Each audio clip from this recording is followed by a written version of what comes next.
bumili ng luho, sapatos, bag, relo, pabango. Pero ang tanong, pagdating ng emergency, kaya ka bang iligtas ng koleksyon mo? Ito ang 3 hidden benefits ng gold na hindi kayang tapatan ng kahit gaano kamahal na luho. Reason number 1, gold retains value kahit anong mangyari. Ang bag, bumababa ang value paglabas mo pa lang ng store. Ang relo, wala nang half ang presyo next month, except kung Rolex yan. Pero ang gold, tumataas habang tumatagal. Hindi lang siya display, asset siya.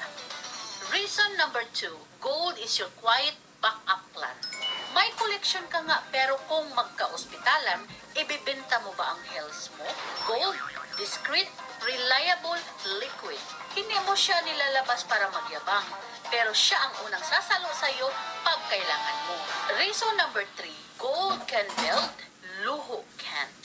Ang ginto, pwede gawing puhunan, pwedeng isanla, pwedeng ibenta, pwedeng ipamana. Yung luho mo, mag-fade ang trend kasama ang value. Gold helps you move forward, luho just keeps you stuck.